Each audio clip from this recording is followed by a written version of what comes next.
What happened by 1936? Does anybody know? We instituted Social Security system, and you and I and our children and our children's children were pledged as collateral on the debt of our government to the Federal Reserve. And that's where we're at today. It took 20 years to make this country bankrupt, and since then, our government has operated under emergency powers of our government. It is not the president that makes the decision in this country. It's the Secretary of Treasury who turns around and is put in there by the Federal Reserve to manage the bankruptcy. We've been in bankruptcy ever since. So to print $700 billion and to give it away, how do they get away with it? The manager of the bankruptcy is told by the Federal Reserve this is the way to go. That's where we're at today.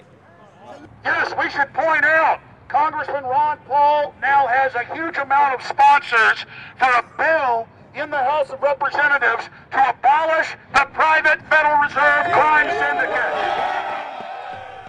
In 1913, the money power of the country was taken away from the people. By constitutional privilege, it belongs with the Congress, but it was given up in the Federal Reserve Act. The Federal Reserve is no more federal than Federal Express, but yet it has the power to determine the direction of use of money in our economy. If we could take that power back and put the Federal Reserve under Treasury, we start to be in a position of being able to control monetary policy on behalf of the United States people. The Federal Reserve is totally private, and Alan Greenspan 2 weeks ago on PBS on Lair NewsHour said on record that they are above the law, the Congress, the President, everyone. No court can do anything. We run America.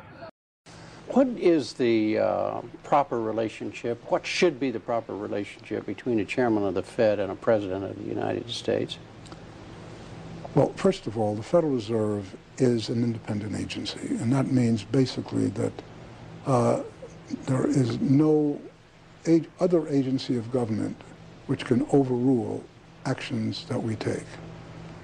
So long as that is in place and there is no evidence that the administration or the Congress or anybody else is requesting that we do things other than what we think is the appropriate thing, then what the relationships are don't frankly matter. Notice what Greenspan is saying. Greenspan is saying the Federal Reserve is beyond the law. And in reality, they are in practice beyond the law. Nobody, as far as I know, has ever audited the Federal Reserve. One of the first things we ought to do when we nationalize the Fed is go in there and find out the audit. Who stole money? Who engaged in corruption? There's a whole series of people going back to Volcker, to Greenspan, to Bernanke, and so forth. Think of the arrogance of private group of banks that have bankrupted the nation by design so they can repo the country. A private group of banks that loaned us our own money back are telling us they're above the law. You are not above the law, criminals. No one is above the law.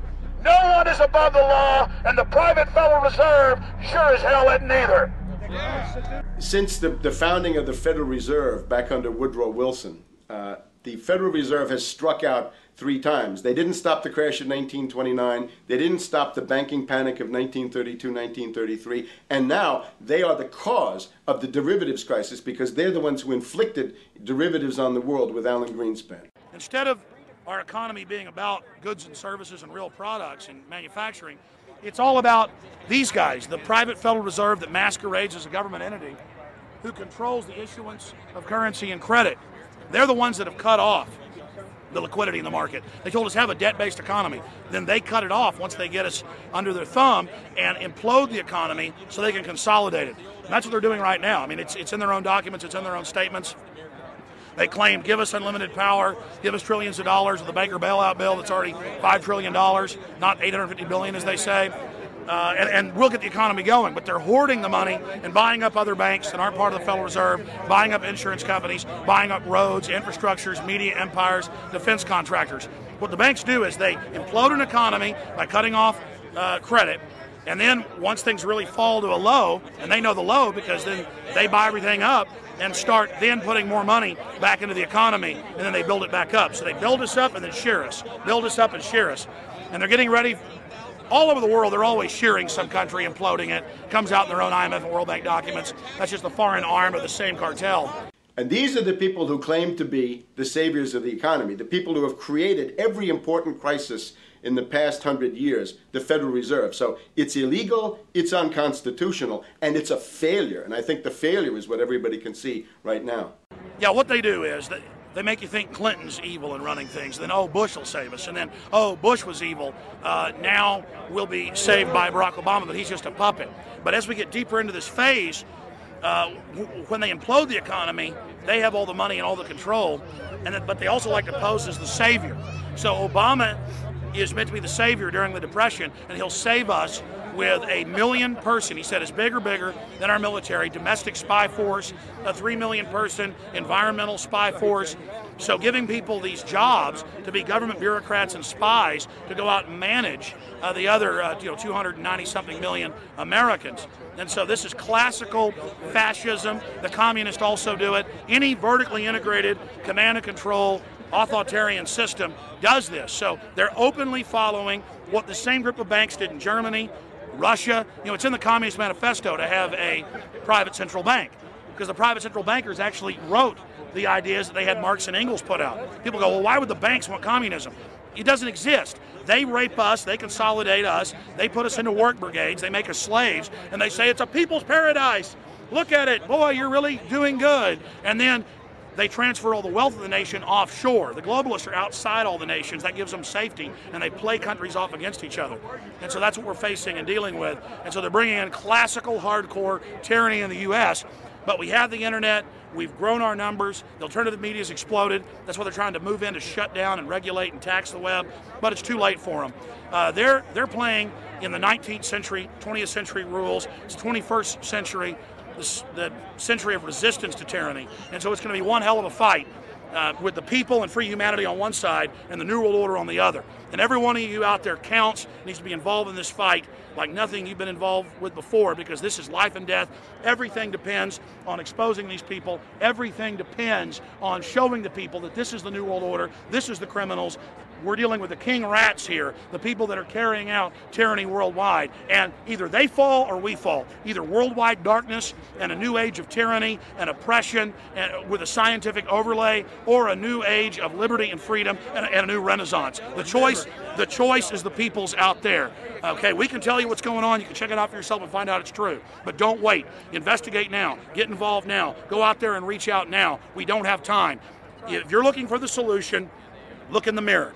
Look right into the mirror, because you out there, men, women, old, young, black, white, doesn't matter. It's going to be up to you if they win or if liberty succeeds and the people have a chance of having any future. These are cold-blooded eugenicists. These are cold-blooded people who think they're God, think that they're our masters, that think that we're animals. These are the guys that funded Lenin and Stalin and Hitler and Mao. These are the guys, it's all on record, that bankroll this stuff. They are hardcore vicious, and they must be resisted. Up until about the Kennedy assassination and the beginning of the war in Vietnam, the United States is a very powerful engine for world progress. It's the assassinations, the Kennedy assassination, and the others in the 1960s, the beginning of the Vietnam War, and the beginning of the absolute domination of the Wall Street group over every other interest. Nobody else counts except the Wall Street money masters. That has now made the United States into no longer a force for progress, but something very different, often a force for destruction in the world. That doesn't need to remain that way. The interest of the American people is to fight to take your government back from Wall Street and make the United States a force for progress in the world, which we easily could do if we could just break the power of the people behind Obama. The main banks of Europe, which were started by Adam Weishaupt and Rothschild, the Banque Nationale de Paris, the Bank of England, the Bank of Italy, have all financed the messianic and war leaders of the last 200 years. Napoleon, Lenin,